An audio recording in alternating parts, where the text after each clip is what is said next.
Welcome to the Deep Dive. We have a really charged and provocative mission today based on the sources you've given us.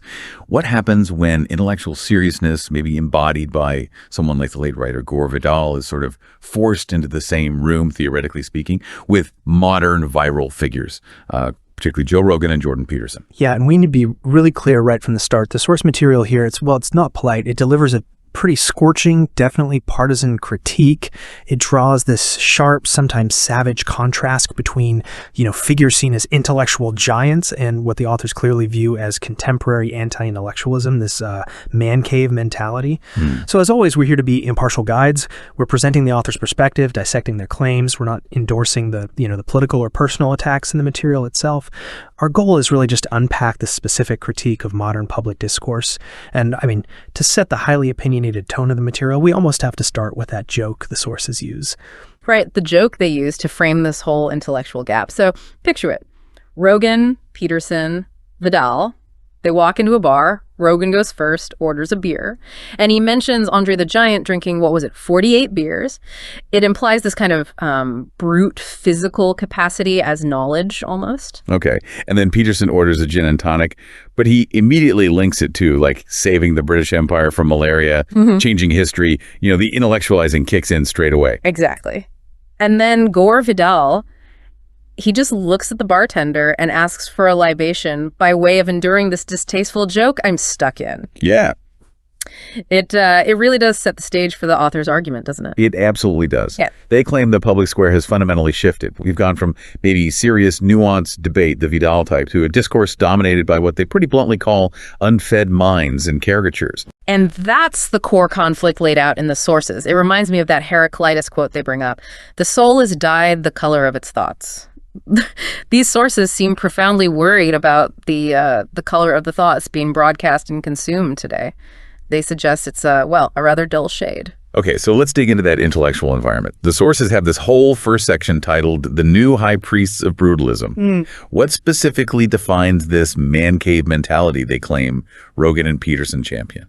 Well, according to the authors, there's a defining atmosphere. They describe, and this is their phrasing, a particular pungent smell from these digital man caves, a mix of testosterone supplements, stale elk meat, and profound intellectual laziness. That's pretty direct. Wow, yeah, stale elk meat, profound intellectual laziness. That's intense language. You have to wonder, is the goal here really an intellectual critique, or is it maybe just mocking a lifestyle they don't like? That's a fair question. I think the authors would argue the two are, for them, inseparable here. They seem to believe the lifestyle being mocked, this hyper-focus on, physical strength, supplements, survivalism, is basically a manifestation of the intellectual brutalism they're critiquing. Okay, so the lifestyle reflects the thinking, in their view. Right. And the ultimate goal, the sources contend, is pushing this new kind of political and social brutalism, where manning up just means talking tough all the time, while also being, and this is their term again, emotionally incontinent on command. Emotionally incontinent. So the charge is they mistake having a podcast microphone for, being a deep thinker. And what's really interesting is how the critique then moves beyond just culture. The sources explicitly say this man cave mentality is filtering into actual governance. That's a key part of their argument. They claim this mentality provides ideological cover for politicians who favor, let's say, populist grievance over technical expertise or complex policy. They point to what they call a rabble of puritanical, male, basement-dwelling, dark bottom feeders ruling our governments.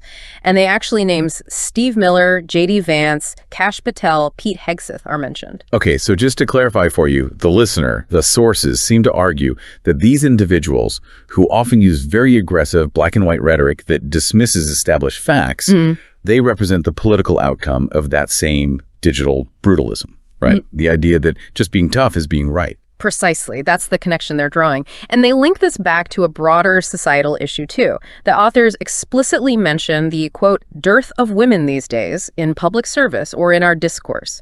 They suggest the rise of this manosphere directly correlates with a decline in nuanced, diverse public conversation. So the core charge boils down to this. Rogan and Peterson legitimize a noxious cocktail, according to the sources. What are the specific ingredients in that cocktail as they see it? According to the material, the ingredients are violence, misogyny, brute survivalism, and masculine dominance. And All of this is packaged up and sold as a kind of forbidden knowledge for the modern guy.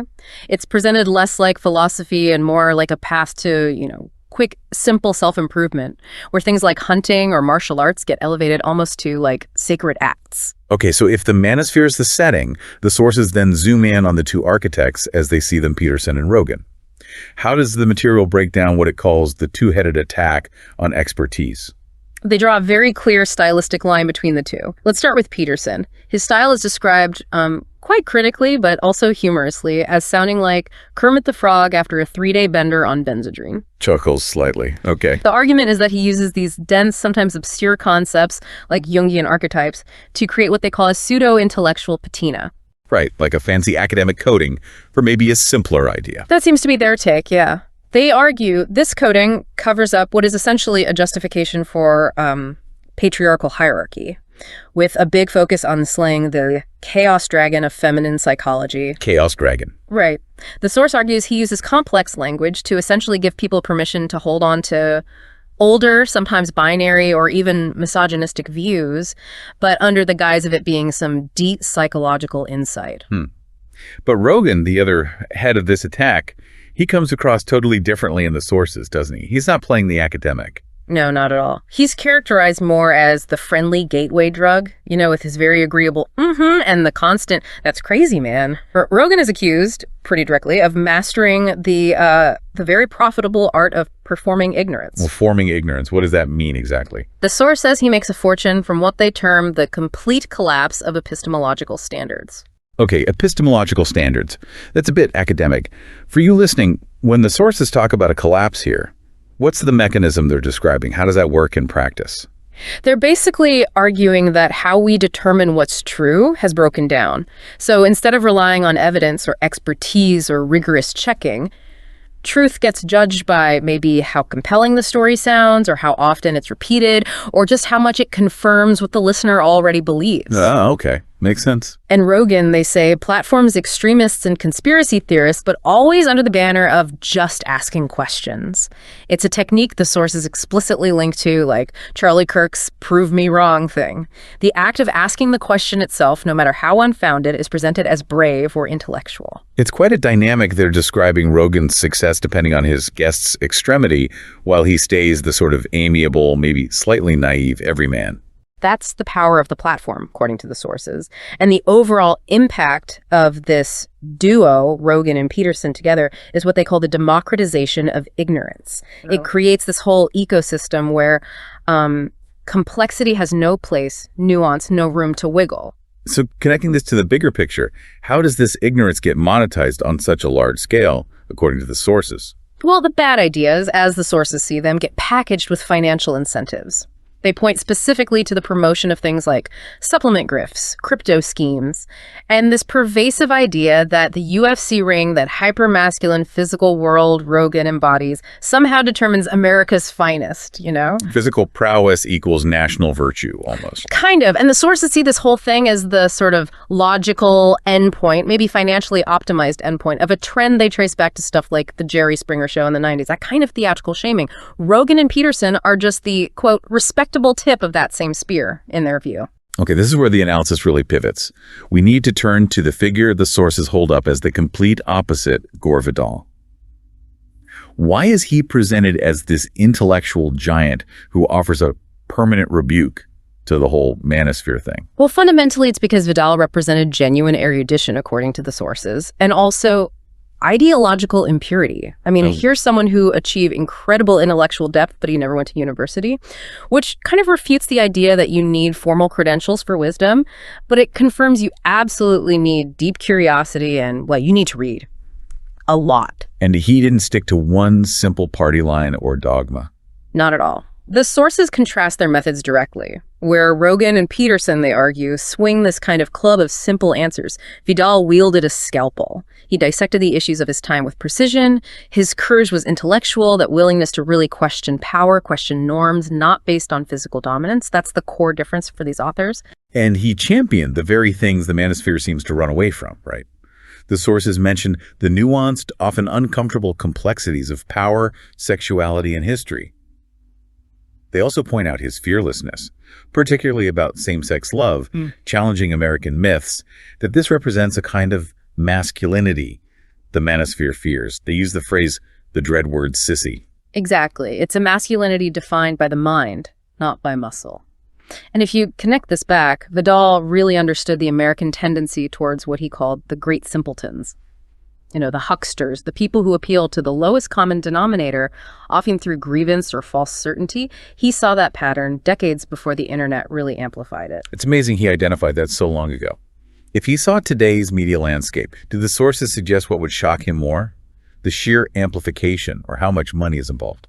I think the sources imply the monetization would be the really bitter pill for him. There's that specific observation from Vidal about wealth and curiosity that the sources find disturbingly prophetic. Oh, yeah? What was that specific observation?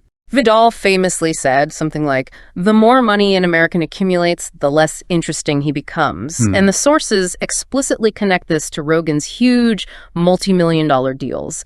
They see it as the ultimate proof of Vidal's critique, basically. A massive reward for producing uncontroversial controversy on an industrial scale.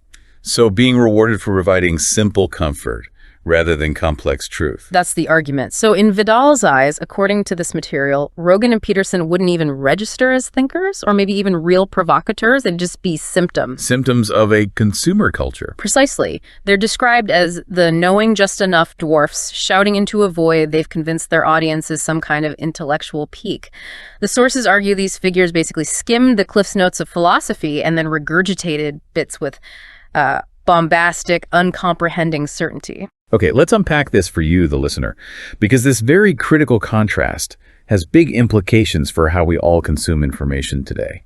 The tragedy, according to these sources, isn't just that figures like Rogan and Peterson exist, but that their celebration of what the sources call brute ignorance gets amplified and mistaken for brave truth-telling. Yeah, and that raises a really fundamental question about knowledge today. The key consequence the sources highlight is that maybe a generation of people now believe doing your own research just means watching YouTube clips or listening to podcasts. They might think those opinions hold the same weight as, a peer-reviewed study or a trained historian or decades of actual academic work. And that foundational philosophical difference between the two sides is really crucial here based on the source material. Rogan and Peterson, as presented here, offer this simplistic, kind of brutal comfort. The comfort of biological destiny, simple hierarchies, clear enemies. Right. Whereas Gore Vidal and the intellectual tradition he represents in these sources offered complexity, nuanced understanding.